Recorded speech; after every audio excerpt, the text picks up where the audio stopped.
Alright everyone, welcome back to the Vampire the Masquerade Night Road playthrough by By Night Studios. I'm your host, Elise Hawes, and welcome to Episode 4, Chapter 4, St. Basil's Hospital. Or Basil's. We still haven't decided yet. There is a small matter I would like to talk about. The game updated while I hadn't quite started Chapter 4, so I had to go back through and redo our choices from Chapter 3. So if things are slightly different, be aware that it is likely because of the update. So, Chapter 4, St. Basil's Hospital, Tucson, Arizona. Night of November 6th. Sunrise, 6:45 a.m. You drive the Honda around your parking lot a few times, getting a feel for it as the lights come on all over Tucson. The little black convertible handles great as you cut through the Chevy Silverados and Ford Raptors and head uptown. But that's the only thing you can say about it. Though it's got a nice pickup and turns well, the electronics are terminally jacked up, and the loose interior panels are plain as sunrise evidence of a major previous collision. Still, when you push the go pedal, it goes. You spot the Viper nightclub, accelerate hard, and scream to a halt outside the glass-lined VIP entrance. It's still early and the party won't start for hours, but Leteau is already awake. You see his eagle, Riga, perched nearby. You sort through your maps and guides, checking nearby hotels and making sure you have a place to stay in Phoenix if you can't make it there and make it back in one night. A mortal flunky in an Ed Hardy shirt runs up to your Honda with a portable push-button lockbox like the ones outside Airbnbs. He also gives you a pass so you can get inside St. Basil's as a janitor, and he says, "He's in the morgue." You toss the box into your suitcase, clip the pass to a lanyard, and peel out. As always, you've done your research. St. Basil's Hospital in Phoenix is a crowded, underfunded Catholic hospital that began as a psychiatric facility. It was corrupt even before the Canaanites moved in, with multiple scandals involving patient abuse, embezzlement, and accounting fraud that reached the local papers. You've already noted exits, nearby safe houses, good places to park, and several abandoned buildings where you can hide if things go bad. Julian calls you somewhere around exit 200. "Do you want to know what's on the USB?" he asks. You glance at your suitcase, then push the button lock. Isn't one of the cheap ones you can defeat with the tricks you know. And besides, the USB is probably encrypted. Then you glance at your phone. Julian is insane to call you. Anyone could be listening. Before you can answer, Julian says, "St. Basil's is getting a makeover. Big floor-to-ceiling windows and modern admission systems. A new morgue. In other words, no place for rats like us to hide. The Eagle thinks it's an SI plot. I'm not so sure. Though I bet they'd love to pick off homeless rats when they're forced to flee. Since the Eagle doesn't want that, the USB you're carrying contains instructions on how to freeze out the local hospital's current director and keep things as they are. But we can do better, Spade. Tucson's boss is a brilliant financier. I'll give him that. And the artificial paper trail he's created will bury the current director, force her out in favor of some brainless lackey, and keep his creatures safe. But it can also be used to transfer power to someone else. Someone like us." You consider what to say. You shouldn't be having this kind of conversation over the phone. But so far, Julian has avoided saying any key words that might get flagged. You'll just need to do the same, and then get rid of the phone. Great. That's another $100. Taking over a whole hospital? That's ambitious, Julian. I'm legitimately excited about the audacious plan, but I want more information. What about the SI? I'm not scared, just the opposite. I'd love to tear a hole in the Second Inquisition and neutralize them before they really get rolling. We can't just take a hammer to St. Basil's. I don't want to make a mess. Panic Kindred can violate the Masquerade, steal our assets to escape, or worse. You know, I'm not going to kill a bunch of cancer patients so you can have a new base, right? Give me the details. My plan is to clear out the parasites in this hospital, so I just let Julian talk as I figure out how to stop Paternoster. Well, we're not stopping Paternoster. I'd like to hear more about his plan. However, I don't know if we're going to go along with it. all you really need to do is make sure the boss doesn't understand your plan. You can go do your job for the Eagle, too. As I said, I'm not here to interfere with that. Give the local boss the USB, tell him the Eagle is mad, hell, even knock the locals into shape if you want. But you just need to do one additional thing. The process is simple. Gain access to St. Basil's computer system and install the computer code I'm sending you. It's self-executing, so just drag and drop the little file and then double-click it. Just don't let the local boss figure out what you're doing until it's too late. One last thing. There's a Motel 6 a mile up the road. Walk into the public bathroom on the second floor and leave your phone in the trash. Don't destroy the sim. A little pun there. Anyway, I put a fresh phone under the bathroom sink. Do all of that, and the SI on your tail won't find and destroy you. Good luck, Spade. I hate Julian. He hangs up. You pull into the Motel 6, do what you're told, and the new phone is another disposable burner. Julian, you realize, isn't hiding from the Second Inquisition. He's using what they think they know and move them around the board in a game you don't fully understand. You wonder if the Banu Hakim fully understands the game he's playing. Probably not. As you get back in your Honda, your new phone buzzes when an email arrives with a zipped executable file.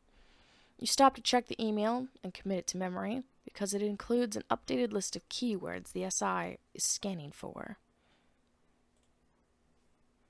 Traffic is thick that evening, so it takes you almost 2 hours to reach your destination.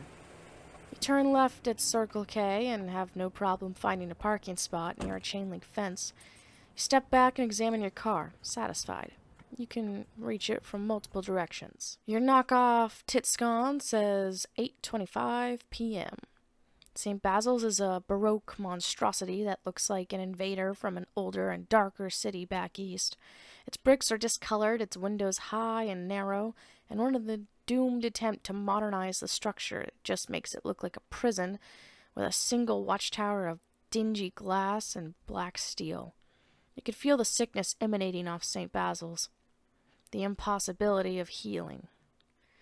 You watch the main entrance for a few minutes, feeling out the rhythm of the patients and staff, then check your gun under your silk-screen jacket and walk around to the emergency entrance. Neon yellow ambulances look like space invaders among the crumbling gray bricks. A few EMTs are outside, smoking cigarettes under the no smoking sign. Another entrance is locked and heaped up with trash, broken beds, and furniture that no one ever got rid of. You don't see any other ways in that aren't locked with mechanical or electronic locks. There aren't a lot of cameras out here. That's good to know. You shoulder your suitcase, walk into reception, and immediately understand why Leteau gave you a pass key. The place is locked down like a liquor store. The reception desk is behind shatterproof plastic, the elevator is locked with a key code, and the main double doors that lead deeper into the hospital aren't just locked, they're watched by a private security guard. The waiting area is full of people slumped in, slashed up wooden chairs with orange cushions. It smells like apple juice and bleach. Julian babbling something about how modern statecraft is largely a project of internal colonization. Whatever, you have a key. You swipe yourself through. The light flashes red. So of course you try again, because it's just an old-fashioned magnetic strip card. The light flashes red again. The guard, bright yellow taser on his left hip, Rugger LC9 on his right, hasn't looked up from his game of Candy Crush. One of the receptionists is watching you. Shit, this is your first night working for the Tucson Camarilla, and things have already gone sideways.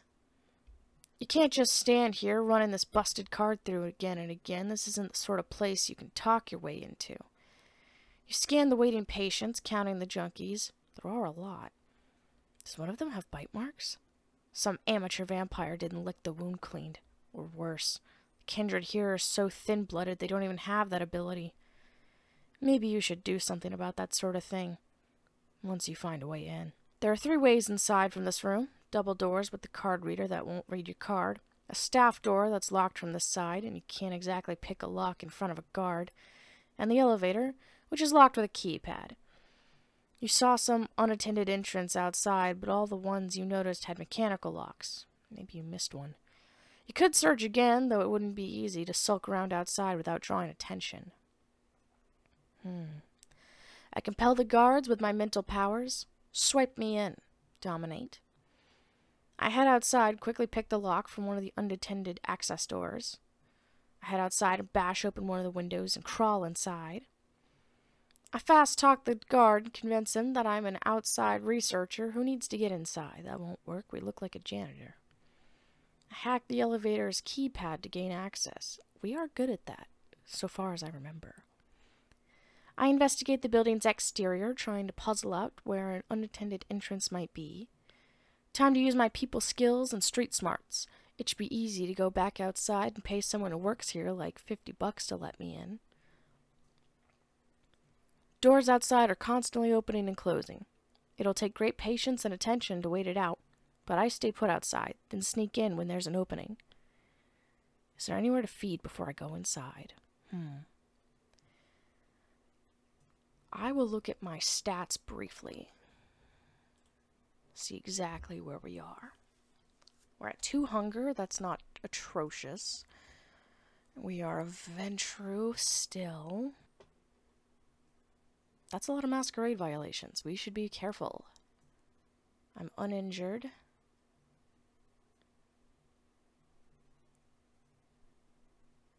We have lots of intelligence, lots of composure. How are our skills? Leadership and persuasion are very good. We also are good at technology. Let's return to the game. I believe we might be able to fast talk a guard and convince him that we're an outside researcher. We are good at that, but dominate will most certainly work. We're not very hungry, so I think I'll use dominate. Yeah, no problem. He doesn't even stop playing the game on his phone as he swipes you right through. You're in.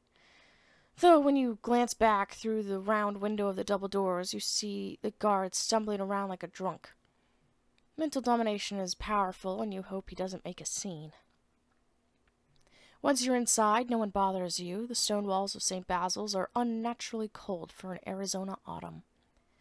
Like they are imported the chill and damp from some 19th century mental hospital in London or Massachusetts. Though painted lines on the linoleum floors are supposed to lead to intensive care, orthopedics, radiology, etc., according to the paper maps on the wall, they have a way of fading out or vanishing or turning near windowless corridors into labyrinth. Even your meticulous prep work was not enough, and even your sense of empathy and numbered by years of surviving as one of the living dead can feel the miasma of sorrow and regret that hangs over St. Basil's. It's ugly, but this is what we have to do to survive. The kindred are awful creatures, and this is what we turn everything into. Maybe I can find a way to help everyone here, kindred and kind. I'm not only concerned with the violations of the Masquerade that might get us in trouble. Do I see any problems? It's ugly, but this is what we have to do to survive. You shrug and keep moving until you spot something that might be a problem. There's a stretcher in one hallway that looks like it's been unattended for days. Flies swirl as you pull the blanket off the corpse. You can see the chew marks on the neck and the wrist. You're not Camarilla, but you instinctively recoil at such an obvious violation of the Masquerade. You sympathize with Prince Leto. Someone needs to bring this place back in line. You finally find a sign that says morgue, but as you trot down the hall, you hear hushed and panicky voices from a side corridor. St. Basil's is so full of quiet, desperate sounds, but you know the smell of fresh blood. You poke your head around the corner. "We should get a doctor," a thin woman with a thin voice says. "Oh shit, his neck!" A dying man lies on the desk of a low-ceilinged office, blood pumping from his wounds on his neck and stomach. On the far side of the painfully thin woman, also helping to hold the dying man down, is the Brujah you recognize as Paternoster. The photo only hinted at something you can see clearly in real life. Vampires do not age, but some people are born old, and their spirit keeps aging as their flesh remains immortal. Paternoster should be a good-looking black guy, mid-20s, athletic, short black beard, and close cropped hair. But somehow he looks old, as if there's a bald, fat, tired old man where his shadow should be. Crinkled lines around his eyes and a slowness to his step reveal Paternoster's true age. In real life, he'd be stepping into the grave around now, and it's like he knows it. He looks up, and his hands, previously holding on to the dying man, slacken. The thin woman wheezes and stumbles backward into a trash can. "Shit," he says. You can almost see the vitae crackling through his veins as he prepares to unleash some Bruja power. Before he can bolt across the office faster than a cheetah and punch your head off, you hold up your suitcase. "Courier," you say. "Whatever," Paternoster says as the dying man thrashes. "Come here and hold Miguel down." You don't give Miguel good odds. Might as well make a good first impression. I help Paternoster hold the dying man down. If it's so important that you save him, give him some vitae. I don't think they're trying to save him. I just deliver the messages and get paid. I wait for Paternoster to finish his business with the dying man. I want to make a good first impression. Perhaps we can get something out of this Bruja. The thin woman is too horrified to rise, so you cross the room and grab the dying man by the shoulders, pushing him down. He tries to say something, but the blood bubbles out of his mouth. His eyes lock on yours as he dies. "You know," Paternoster says, "there's no reason to let it go to waste." Paternoster and the thin woman dive on the corpse, draining it in a matter of seconds. When the Bruja gets up, he dabs at his lip with the dead man's handkerchief and says, "You must work for Leteau." He mentioned a name. "Are you Dimitri?" "No, he's dead. Spade, right? I guess you did a better job than Miguel here." He gestures to the withered corpse. "Who attacked him? I'd like to know if I'm next." "Poor guy. I never met him, but I doubt he deserved that." "If this guy was one of yours, Paternoster, and you want me to kill whoever killed him, I'm for hire." "I'm just here to drop off a USB. I want to know if I'm going to die." "No idea," Paternoster says, "but I know why Miguel was killed." The Bruja rummages around in the dead man's pockets until he can find a card for the Viper nightclub with a 4-digit code written on the back. "Give me what you brought," he says. You toss him the lock. He punches the code on the card into the lock, and it opens, revealing a USB. "Rita May, get all this cleaned up," Paternoster tells the thin woman. "Spade and I need to talk." What a handsome man. Wow, he's strong. I should work out. Paternoster has done everything he can to make his large, low-ceilinged office look impressive. He's cluttered it with a century's worth of executive power idols, from the Art Nouveau furniture in shining mahogany, to the mid-century modern lighting fixtures, to the little chrome clicky balls on the desk. My grandma had those. The result is a confused angulation of talismans with no consistency or prowess to impress. Paternoster, currently wearing scrubs so he won't draw attention, settles himself in an Arion chair behind the desk, so his head is haloed by a water stain on the concrete wall. The walls are otherwise lined with vintage automobile ads, like Jay Leno's garage. He opens a laptop and plugs the USB in. He leans back, and 2 katanas appear in his hand as if from nowhere. You blink. "It's a trick a Stereochorus taught me," Paternoster says. "These are my friends, Duncan and Connor." He swirls the blades through the air. You almost laugh, but shit, he really knows how to handle them. Getting on the wrong side of those blades might be a bad idea. The blades vanish just as sunnily as they appeared, and Paternoster turns his attention to what is on the screen. The Bruja takes his time reading whatever Leteau sent him. You wait. He finally leans forward and says, "I know Leteau didn't just send you to deliver a letter. You're supposed to see how we're doing here. The Eagle Prince isn't happy with us. I can't say I'm impressed either. This place is a masquerade breach waiting to happen. That puts us all in danger. Maybe I could be persuaded to offer Prince Leteau a positive review of St. Basil's. I'd feel much better about this place with a little money in my pocket." This place is an abattoir. Even vampires shouldn't behave this way. I could definitely see how this place could be run better by someone like me.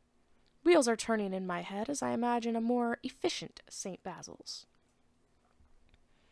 Well, I'm not happy with the Eagle Prince. I'm an independent courier, not a Camarilla lapdog.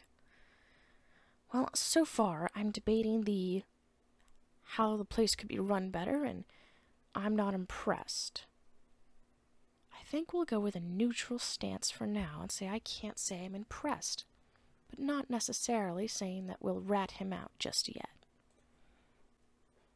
Well, it's going to get worse, Paternoster says. The new director, Carlyle, she's spoken with the city about full renovation. Windows, Spade, floor-to-ceiling windows. And worse, a remote administration system. If that happens, half the kindred here are doomed. I don't want that, neither does Prince Leteau. Director Carlyle's already installed cameras upstairs. Her monitoring station is right down the hall. She fucking knows who I am. Not what I am, but what if she figures it out? You wait for Paternoster's offer. Technically, you've already done your job, but this is an opportunity to move into the ivory tower itself. The information Leteau sent me is enough to get rid of the director Carlyle and return the hospital to my direct control. But there won't be any renovations, any threats to my people or to Leteau's base of power. But I need help. My people, they're all right, but look, they're fucking worthless when it comes to this kind of work. I'm gonna need help getting this information onto the director's computer so we can make sure she's stopped. And of course, I'm willing to pay. $1,000 once it's done, plus there'll always be a place for you here. It's not much, but a vault in the morgue is better than the morning in the park, you know? Are you in? $1,000? I could make more money waiting tables. I need to persuade him to cough up more cash, but then, yeah, I'll help. Honestly, you cannot make more money waiting tables. I waited tables. You don't make that much. I'll help, but you need to clean up your act before the Camarilla realizes how bad this place is. Ooh, I like that option. I lock gazes with Paternoster. He needs to understand how much trouble he's in. I'll work to stop the expansion, but I'm not working for you. I call the shots on this op. I need to make it clear that I'm taking the lead. As a Ventru, I might possibly take that option. I want to prove my value right away by having a look at this monitoring station. Maybe I can use my computer skills to seize control of it, or at least shut it down. Fine, I'll help. I won't even make demands. I'm just offering my services. I'm just a courier, Paternoster. Do your own work. I'm done here. I leave. I want money, so I'm going to pick this one. I'll help, but you need to clean up your act before the Camarilla realizes how bad this place is. I lock gazes with Paternoster. He needs to understand how much trouble he's in. I'm doing what I can! Paternoster snaps. You try to make it clear how angry Leteau is, but though Paternoster might be afraid of the Eagle Prince, he's not afraid of you. And if he has a problem with how I run things, Paternoster says, he can come himself, or send his sewer rats, or his fucking eagle. But I'm not listening to some neonate courier. The black rotary phone on Paternoster's desk rings. Hello? What? Well, the blood can't be everywhere. Surely that's an Okay, fine, okay. I'll get to... Okay. 5 minutes. What? No. Sissy No, Sissy, you're thinking of Rosemary's Baby. No, Carrie had the prom scene. With all the pigs. Yes, it was Sissy Speck. I'm sure. That much blood? Jesus. Okay, hold 5 minutes. He hangs up. I need to go deal with a thing, he says.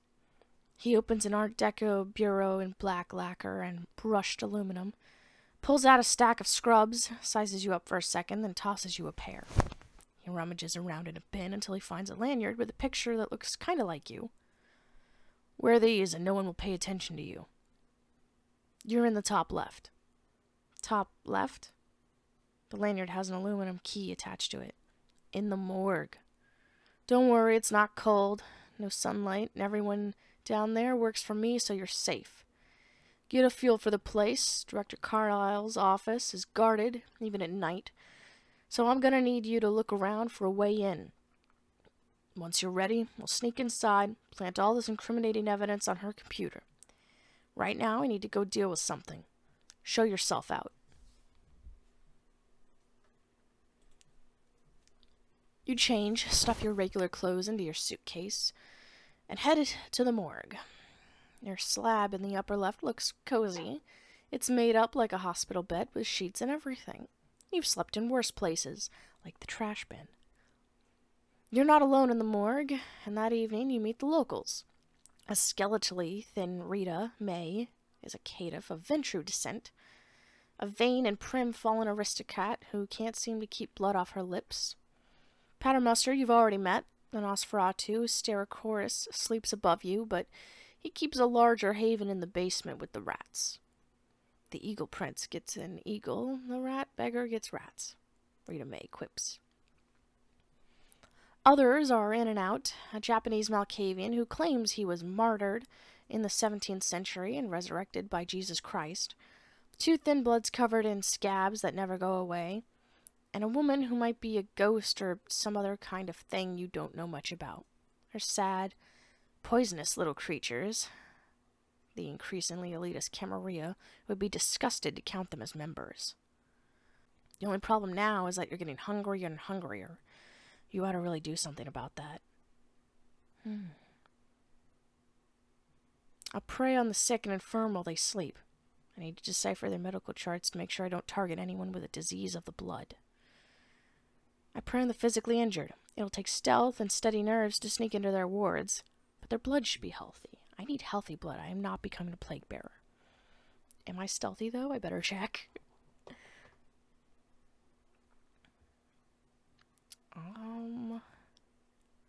I am... It does not look like I am stealthy. I might try that. How's my hunger? Oh, we're getting hungry. Alright, we're gonna go for the sick. I need blood. I have steady nerve. I'll go there. I'll do the physically injured.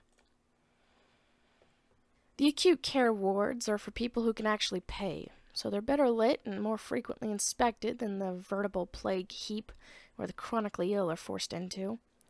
Still, they've fallen into disrepair. Rooms are crowded, the nurses are understaffed, and an air of malaise and sorrow hangs over the hallways. You watch and wait, skulking in the shadows as people move in and out. Nurses are rare, doctors are almost non-existent, but hospital administrators looking to extract payment are everywhere. They're easy to spot since they're the only ones with a tablet computers instead of physical paperwork. Fortunately, they don't work late. And by the time you've scouted the wards, they're all gone, and things have quieted down for the night. You overlook the burn victims and the hideously mangled until you find someone with a broken leg. She's sound asleep, so you take your time, drinking slowly and carefully from her wrist so you remain in control. Her blood is hot and strong, and you feel it percolating through your veins, restoring your immortal flesh. You feel fresh and young again when you leave. You spend the next few nights just getting a feel for the hospital. Its deranged layout and its ugly, secret little corners where all the sick huddle and the vampires feed. You'll listen in on doctors and the insurance executives as they conspire and embezzle, nurses as they sell opioids to patients, and people waiting outside, doped-up patients who keep asking what happened to their cell phones and if their families know they're there. You check out urgent care, where accident victims are forced to sign whatever's put in front of them before they're brought inside. The furnace where surgeons dispose of evidence of their botched operations, and the lobby where it seems the same people are always sitting, waiting for help that won't come. And of course, you spend time upstairs, outside Director Carlisle's office. The guards never leave, but our security isn't impenetrable. You just need to find a way through.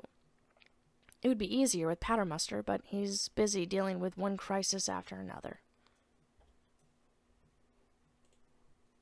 With your scrubs and lanyard, you're able to finally move freely around the hospital, but you're starting to feel watched. You're invisible to the regular guards, the dull-eyed men and women with black St. Basil's polo shirts and bright yellow tasers, You keep seeing people with short, cropped hair, military boots, and black windbreakers that are just a little too heavy for the outside weather. The black jackets operate out of a sealed, windowless office, separate from the mostly abandoned rehab services wing, by percolated board walls and old office equipment. And they keep looking at you out of the corner of their eyes. The more time you spend in the administrative wing, the more they look at you. It's different people every time, but you're sure they're professionals. You're not sure they know what you are, but there are too many of them, and they follow you too closely whenever you're in public areas of St. Basil's. You don't want to approach the director's office until you know more, but you'll have to be careful. Too many mistakes will expose you. And Paternoster's followers are a clear violation of the Masquerade. I grab bag and interrogate one of these mystery guards. This is a risky two-step operation requiring both stealth and fighting skill, but it'll get me what I need. I use my phone to research who these guards are. It'll be hard, but shouldn't open me to too much risk. Time to hit the hospital corridors and do some patient, simple investigation. Talking to people, looking for clues. This hospital is so old that I can fit in the ventilation ducts. I haul myself up, crawl to the guard's office, and hold on to see what I can learn. I tail one guard in my car when they go home. I'll have to stay cool to avoid notice, but I could probably learn something from following one. I track down some tools. I'm going to drill through the wall between the old rehab services office and their office. Have to be smart to find the right spot to drill. I think we'll use our phone. We're very tech-savvy. As fun as Mission Impossible adventures might sound, you have a cell phone and a world of information at your fingertips. You take a few superstitious pictures of the mysterious guards and note the gear they carry. Then get to work in the empty storeroom outside the morgue.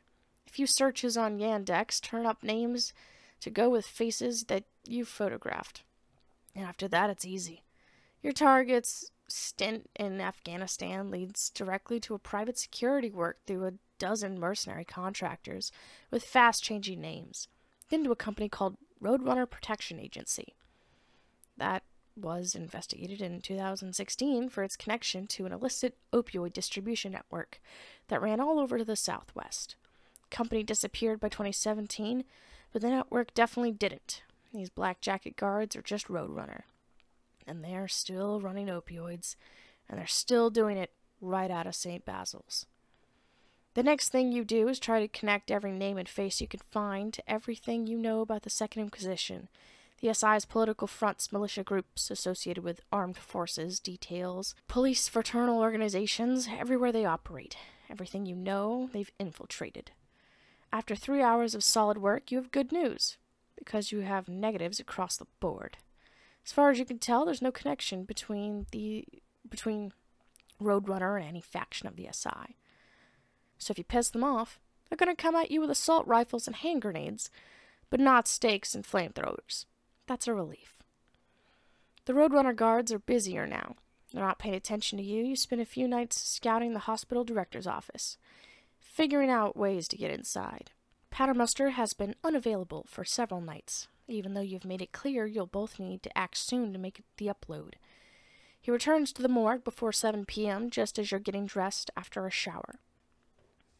"I want to know," the Bruja shouts back over his shoulder, his ragged voice echoing down the halls. "Answers, or you're cut off!" The thin, pitiful wails of the ghouls reach your ears as you shrug into your silkscreen jacket. Denied vitae, the blood of vampires. St. Basil's ghouls will soon resume aging if they don't go mad from withdrawals first. That's a serious threat Paternoster is making.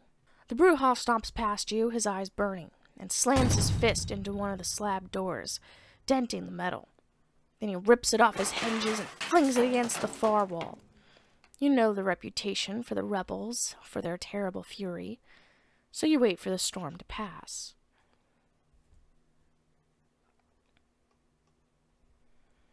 Finally, Paternoster squeezes his temples and crumples against the wall of the morgue. He's ditched his scrubs for a tweed jacket and bow tie, like a mid-century doctor on holiday. "What happened?" you ask. "Rita May's dead," he says. Rita May, the painfully thin caitiff, slept in the slab Paternoster just tore apart. Someone cut her head off. I found the body last night. I was stuck outside the hospital with it all day. I'm gonna find who did this, Spade, and I'm gonna kill them. He glares at you with red-rimmed eyes, as if you might be responsible. You're not sure you have time for this, but Paternoster looks haunted. I don't have time for this. Pull yourself together and stop looking at me like I know anything. I'm doing his job, and I won't be threatened. Try to reason with him. Persuade him to be sensible. Let's focus on saving the hospital first. Then we can investigate. Sound good? I'm not wasting time on a dead caitiff. I have real work to do. Show me the body. I'll run an impromptu medical examination and autopsy to see if I can learn anything. Take me to where you think it happened. I'm going to use our brains to try and understand the clues. I'm going to talk to the local underclass and see if they saw anything. Time to hit the streets with my eyes open. Small inducements should get people to talk. I'll organize your followers and lead them in a sweep for information. Paternoster is a no-shaped elitist search, but he can help by interrogating with his vampires. I think I will choose. I try to reason with him and persuade him to be sensible. Let's focus on saving the hospital first. Then we can investigate. Sound good? I'm not wasting time on a dead caitiff. I have real work to do. You go back and forth with an obviously upset and erratic Paternoster on this for most of an hour, trying to persuade him to calm down and not to pursue some ill-conceived investigation that might expose him and you. Finally, he says, "You're right, of course," he says. Rita May was getting cruel and sloppy. I was going to have to get rid of her soon anyway. Still, I don't like it. Though I'm going to try and figure out what happened. You keep working on the director's office. St. Basil's Hospital Morgue, Phoenix, Arizona. Night of November 11. Sunrise is 6:49 a.m. It has to be tonight. Wednesdays are frantic all day, then quiet all night, with frequent call-outs among the St. Basil guards. The Roadrunner guards are also unusually quiet on Wednesdays, since they are busiest on the weekends and lie low in between activity cycles. After the destruction of Rita May and the ominous lack of answers about what happened, St. Basil's kindred have been subdued, which is good. They'll stay out of trouble. You and Paternoster have spent enough nights surveying Dr. Corelli's office that you have a good sense of its layout. It's at the far end of the executive administration wing, behind a door that's locked and guarded the moment the director leaves in the evening, till she returns an hour after dawn. There are normally 2 guards, except on Wednesdays, when there's only 1 on duty. The only other entrance is through a high, narrowed window that you'd have to climb down from the ceiling to reach. The office itself is sparse with an old computer, a meeting table, old metal filing cabinets full of hard copies that doctors and hospital administrators constantly have to access. No wonder she wants to upgrade this place. The computer is an ancient desktop model, which makes it unexpectedly secure. You'll have to physically access it. The good news is that Paternoster clung to the wall outside the window and watched Director Callie enter the password last night, so you'll have access. The executive administration wing is blanketed with cameras, but that's where Paternoster comes in. His office is right down the hall from the security monitoring station, and he's waiting to throw the biggest reset switch, which will give you the time you need to act. Then all you need to do is reach the director's old desktop unit and enter the password. Though you haven't triggered any alarms, you know that security is tight. Might be best to employ mind control rather than testing your luck.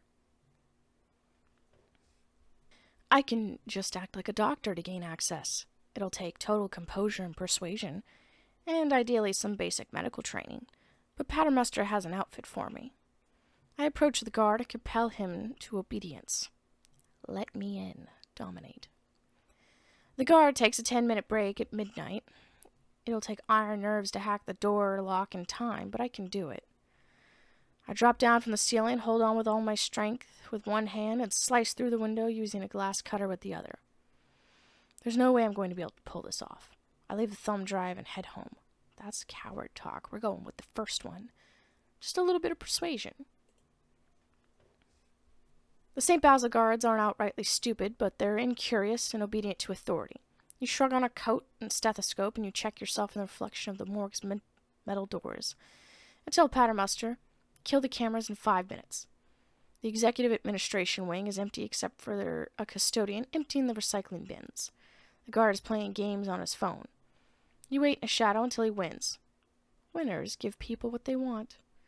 Then approach a calm and professional manner. Need something? The guard says, not looking up before you can begin your spiel. He swipes you inside. You close the door behind you. That couldn't have gone any better. The old CPU boots right up, and the passcode works. Most of St. Basil's feels like it was entombed in 2003. But the computer has a USB port. You slide your weapon right in. You get a text from Paternoster. Upload the virus. Get everything you can from that computer. He's watching you from his own computer, or one of his tech-savvy lackeys is. There's probably someone downstairs who knows you're not here to upload a virus. It's just a program that plants incriminating information in a number of spreadsheets accessible by any other member of the hospital staff. So now you're faced with a question.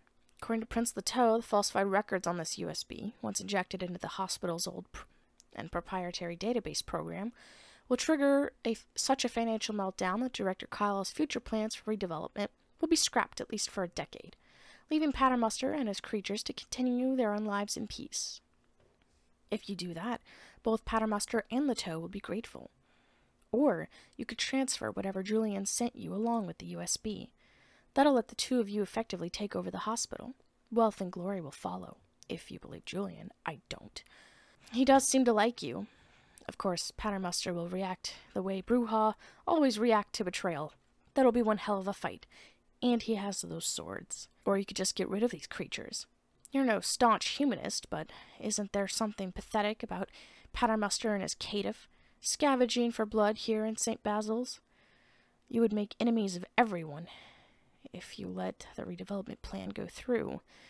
But St. Basil's would stop being such a black hole of despair and disease. You could just imagine how your sire, Olive Crona, would laugh at your sentimentality.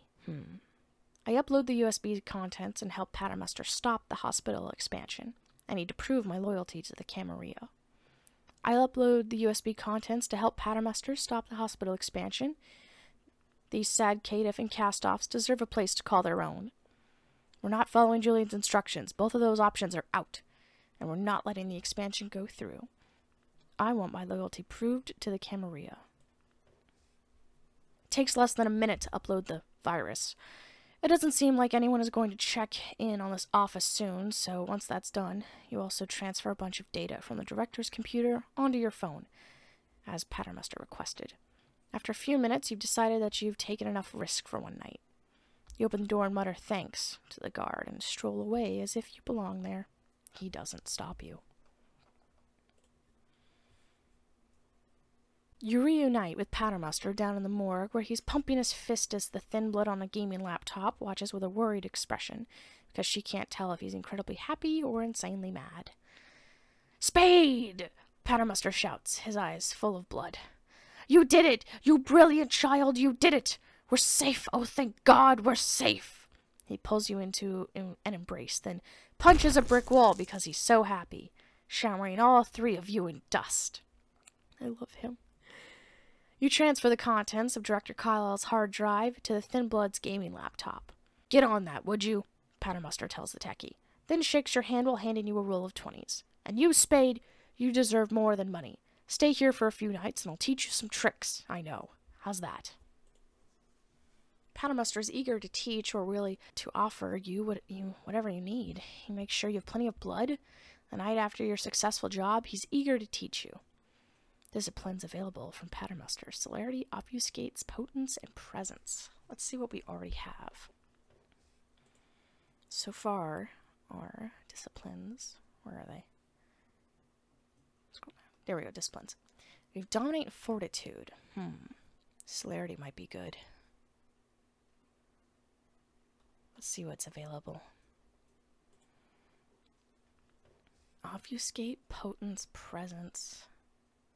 Obfuscate might be really nice, but... And between Obfuscate, Celerity, and Potence. Because Potence and Fortitude, now that's a nasty combo. So Celerity would make good for Escape and for Speed. Obfuscate would be good for Stealth, but we don't really need Stealth when we can talk our way just about anywhere. So far, at least. Let's go with Potence. A little extra strength plus our fortitude will work us very well. I want to master the brutal and destructive supernatural arts of the rebels. Let's get to work. I can't wait to learn. I love mastering new techniques of the blood. Honestly, Patermaster, I just prefer a cash payment. Let's get to work. Patermaster waves you into the chair and rolls up his sleeve. You drink from his wrist and feel all the rage and power burning through your brain. There's fury that's the hallmark of Clan Brujah, underlaid with a fierce protectiveness. Patermaster isn't that old, but you feel like you can taste centuries of sorrow and rage and disappointment in his veins. Don't get emotional, kid, he says. It's time you learn how to really kick ass. The next nights are a whirlwind of punishing training. You spend half the night in a single, agonizing position, your blood frozen in your veins, not even moving with gravity or strange occult currents of your undead body. Then you spend half a day doing the same thing, locked in a closet. Every cell in your body screaming for rest, but you fight through the exhaustion and unlock Patermaster's secrets. Apart from the agonizing lessons, you're treated like an honored guest for the next few nights. Patermaster makes sure you have easy access to blood and none of the creeps hassle you. As you leave, few mysteries still remain in the back of your mind. Who murdered Rita May, and why?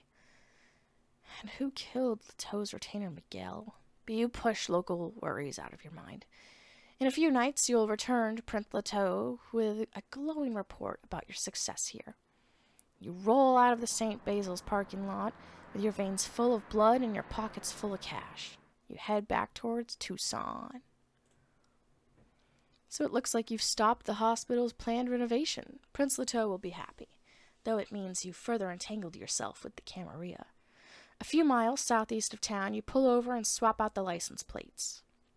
When you pass the Motel 6 where you dropped off your old phone, you see that it's been burned to the ground. It's been leveled so thoroughly you'll have to check your map to make sure you're looking at the right place, because it's just gone. You stop about a half hour outside of Phoenix to sweep your Honda for bugs. You don't find anything unusual. Looks like no one really paid attention to your car. But your thoughts turn to everything you've learned about the Roadrunner guards and their opioid smuggling. You could certainly put what you've learned to use. I turn everything I've learned over to the police and get the drug smugglers shut down. I don't trust cops. They're probably SI boys. I check for SI contacts in these organizations, which will secure the Masquerade and insulate me from hunters. I turn everything over to Julian. I hate Julian. He can't have the hospital, but he can have these smugglers. I turn everything over to the Camarilla to stay in their good graces. I drain their accounts and transfer everything to me. That'll get you bad attention. I ain't doing that. I do want to keep Julian on a leash, though. Yeah, I do want to keep Julian on a leash, so I think I might give him the smugglers, honestly. You organize and recheck everything you've learned and then ship it all off to Julian. His emailed response is just an exclamation point. You think that means he's happy. The smugglers will either end up imprisoned or their assets seized by Julian or turned into one of his shell corporations. Either way, the Banu Hakim has a new toy to play with. You're back in Tucson by 3 a.m. Another job done. Early the next night, you roll past the Viper. One of Prince Lato's people recognizes you and hands you your payment. You take a moment to make sure the money adds up. You return to your parking garage and park the Honda. You secure your parking garage, rechecking the security systems you've established upon moving in. Then go to sleep. That day you dream of flying, but this isn't a regular flying dream. No, this isn't even a dream. A memory? Or is it real? You're in an old single-engine prop plane high above the desert at night. can almost reach out and touch the moon. You spot the Italian fighter plane too late, and a moment later its twin Vickers are ripping into the wings of your Albatross D3. You twist through the air, but it's getting late, and the rising currents of hot air you rely on are almost depleted. Bullets shred your engine, the black smoke you could choke on if you breathed. For the past 3 weeks, it had seemed as if all the Sahara held only 2 planes. In a second, you realize it will only hold 1. Flames spread across your cockpit as you contemplate what you've learned in these last few horrific weeks. October 1917. Before this war, you kept to the ways of the Banu Hakim, if not exactly to the ways of the mortal empire in which you exist. And in these times of chaos, you have to come respect the elders, and their ways even more. Not just your own elders, even the traditions of the others, the Camarilla, have earned your grudging respect. Princes and primogen, laws and mutual respect, backed up by the wisdom and power of the elders. As the world grows more complex in these modern nights, that is the only way Cainites can thrive.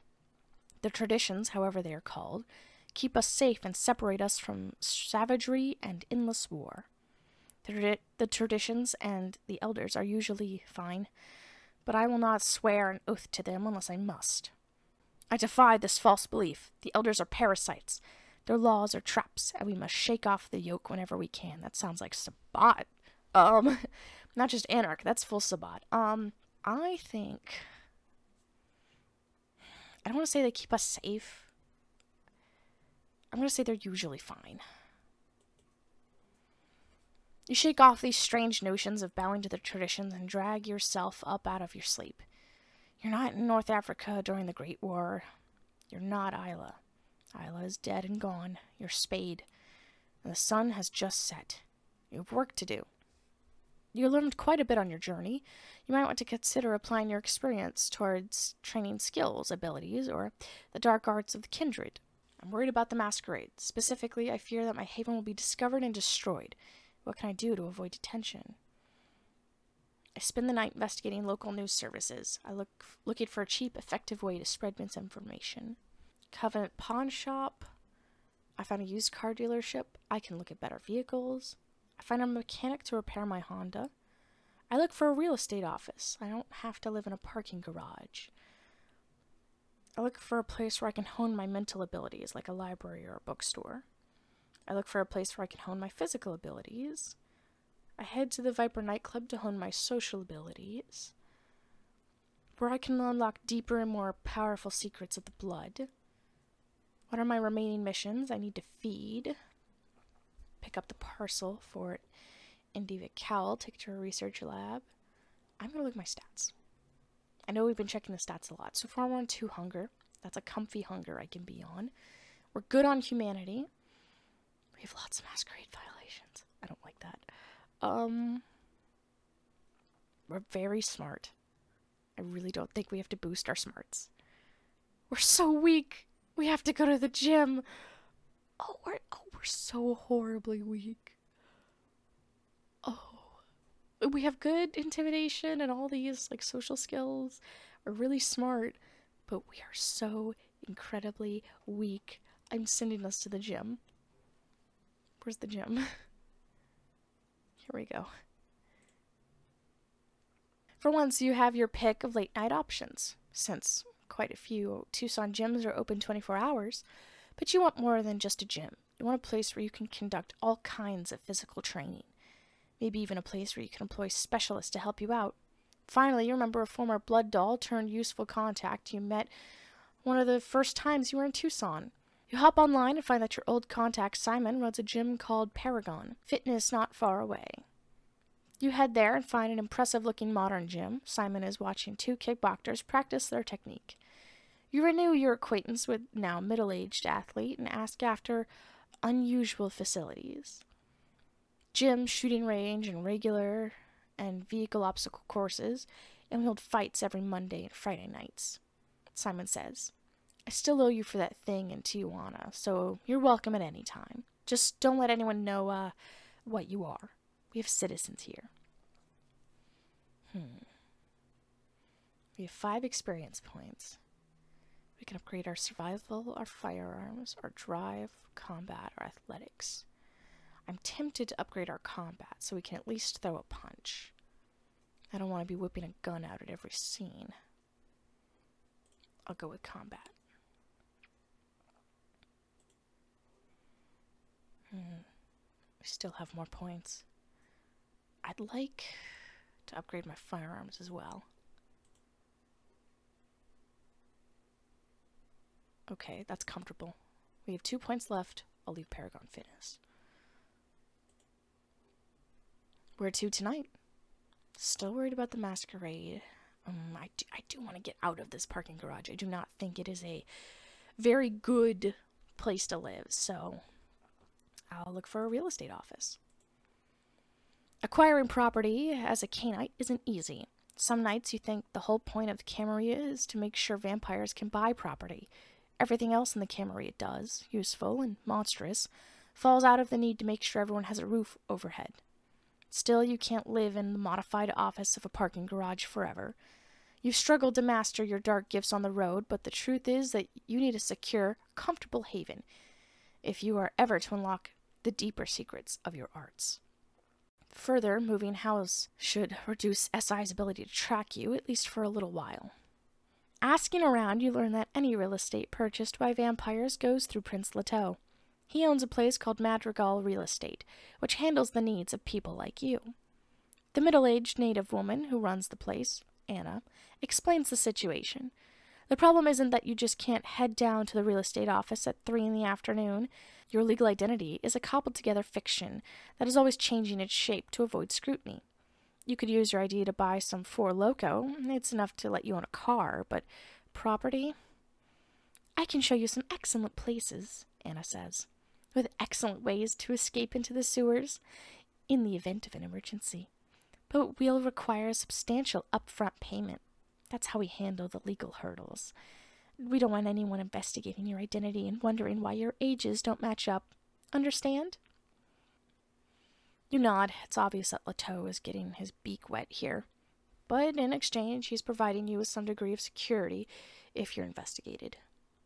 Well then, let's see what I can do for you, Anna says. Despite her apparent good cheer, she watches you keenly. Your status with the Camarilla, you suspect, will determine how generous she can be with her offers. So there's a penthouse apartment, a mission. I will examine a penthouse. You and Anna head right to the middle of downtown Tucson. You know you're going to see a nice place because the security guard in the lobby can't seem to decide whether to call the police or just shoot you, until Anna introduces herself. Then the two of you take a glossy chrome elevator up to the top floor. It looks like a movie set. Stark, immaculate, all glass and marble, scratching the ventral itch in my head. A lot of glass, though, you observe. Anna does something with an app on her phone. The shades come down in under a second. Then she raises them again. You admire the view. It's like you're floating above Tucson. Anna doesn't waste time in the apartment's luxuries, which you've already read about. Instead, she points out the security system, the secondary elevator to be used in emergencies, the camera room, and the panic room. All this luxury and security comes with a hefty price tag of $3,226. From him here, you can master even the most powerful and esoteric of the dark arts. We're a little short. I want to check out the mission, and then we'll leave. It's a short, straight drive south through a rundown suburban neighborhood. You're just wondering where someone could have stuck a Spanish mission among all the thrift stores and nail salons when you spot a mountain in the distance. And it tells you to turn off, and there, behind a highway sign advertising Chinese food, is the ruin. It's a glorious ruin. Crumbling white abode, black against the sky, its once symmetrical structure now marred by decay and aberrant repair attempts. Anna's already given you the history, but you're more impressed by the aesthetic of this place. Several groups tried to fund repairs through the 20th century, Anna says as you park the Honda. And in the 80s, a businessman attempted to turn it into a private home. After his death, it languished, but all the updates are still intact. You get past the security barrier, you walk through a maze of pitch-black corridors illuminated only by Anna's phone. and suddenly find yourself in a small but tastefully appointed apartment suite. The style is a bit antiquated, but not gaudy. The rest of the mission stretches off in every direction. More importantly, this place is a maze. You probably couldn't find your way back to the main entrance before dawn, and you doubt anyone but Anna, and maybe Prince Leto, know the way. This is the most secure, most magnificent of havens, even more so than that downtown penthouse. You're surprised Leto didn't snatch it up himself. Still, all this magnificence comes at a cost. $4,839. That includes the deed as well as the bare minimum necessary repairs to get this place up to code. But if you can afford it, the estate is yours. You mull over your options and drive back to Mardigal. We're short, so we're going to leave the retail office, but I want to know what we're going to get. Mission or penthouse? I like the aesthetic of the penthouse. It's so Ventrue. Alright, where to tonight? We still have XP to spend, so... I do think... Let's check our socials. So we have decent social abilities, but I'd like some more manipulation. That'd be nice. So far, though, we're still pretty good. I'd like intimidation. That would be nice to have. Let's do that. We'll go to the Viper. I head to the Viper nightclub to hone my social abilities. You tune the Honda's radio to hear the news. This is Melpomene Chen, and you're listening to Mel at Midnight. That reminds me of the Deb of Night from Vampire Bloodlines 1. I miss Deb. Big news out of Phoenix, where St. Basil's Hospital director Chance Corelli has been arrested for her part in an opioid trafficking operation. As you know, listeners, St. Basil's has been a blister on the inner thigh of Phoenix for years. And as you also know, it is illegal to steal drugs from a hospital and sell them to criminals. We wish Director Carlisle a long life behind bars for her terrible crimes. Will this change in leadership make St. B's any better? I doubt it. Prince Leto has a strict rule against anyone but him hunting in the Viper dance floor, but this is a safe place to hone your social skills around kindred and kind alike, as well as an opportunity to enjoy yourself for a few hours. You park your Honda in the lot across the street and head inside. You're instantly enveloped by the pounding EDM. Prince Leto is visible in the private glass box overhead. Alexander, watching from one of the balconies, tracks you down almost instantly. Once he's sure you're not going to try and feed, he bids you adieu. From here, you can circulate freely up to the balconies, down to the dance floor, out into the private, semi-private rooms, or up to the Elysium. Wherever you go, you'll be able to hone your social skills. Intimidation, yeah. Click. Intimidation increased. We have 1 point left to spend. Some streetwise might be nice too. Alright. We're all good. We're all spent up. Let's leave the Viper. Where to tonight? I am worried about the Masquerade. Let's see what we can do. The fact that everyone in the world doesn't know about vampires tells you that even fairly significant breaches of the Masquerade can be absorbed without affecting the world too much. Over a long enough timeline, people forget and people die. But in the short term, you can't just hide. You need to act. More accurately, you need to spread disinformation that hides your identity and your movements. Hunters that are already alerted to your existence need to be redirected and misdirected. In short, you need to waste their time and frustrate them so they seek out higher priority targets. And with the Second Inquisition watching with interest, you're going to have to go analog. You need to get in touch with the local news services and use them to spread disinformation. Where is... I do want to feed. Let me check my...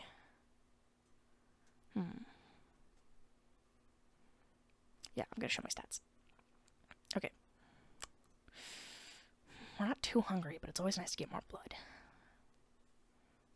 I'm so high on Masquerade violations. It makes me so nervous. Let's get some blood before we head out. You head to the Viper, make sure you don't commit any faux pas while hunting in Tucson. There you meet Alexander, Leto's favored retainer, who explains the situation. After the destruction of the last prince and before Leteau's consolidation of power, hunting in Tucson was a dog-eat-dog business, with frequent and costly breaches of the Masquerade. Leteau put an end to all of that. First, there's no hunting anywhere near the Viper, the local Elysium. Second, the more you've proven yourself, the more risk you're allowed to take while hunting. You have not proven yourself, Alexander explains. That being the case, you are limited to the kiddie pool. He's very proud of himself for knowing that term. In exchange for a small consideration each time, Alexander will provide you with access to blood dolls suitable to your refined Ventru palate. How considerate do I have to be? I have my plans for my money that don't involve Alexander. I'm a predator, Alexander, not a kindergartner. I want to rip in some throats, not stand in a breadline. That's a fair system. I know I can hunt, but who knows what idiot fledglings are running around. Leteau's right to keep them on a short leash. That's some Camarilla bullshit, but I doubt there's anything I could do about it now. What a wise and just program, Alexander. You know, that's actually a fairly clever and innovative system. I'm impressed. I really don't want to give him my money. We do not wish to rob you, Spade, Alexander says. But remember, you're not exactly a member of the Camarilla, and we must maintain operating expenses. After brief negotiation, ferocious, but not uncivilized, you and Alexander agreed to a payment of $104 per drink of blood. If you want to reduce that price, you'll have to improve your standing with the Camarilla. Well, I'm not that hungry. I got free blood the last mission, so I'm going to stick to trying getting free blood. Let's go to the research lab with that crazy Tremere so she can stab us to death. And then we'll go to our sire, Olive Krona. Alright. That is episode 4 of Vampire the Masquerade Night Road, the My Night Studios playthrough. I was your host, Elise Hawes. And I thank you so much for everyone joining me this evening. Please check us out on all our social medias. They will be linked in the description below.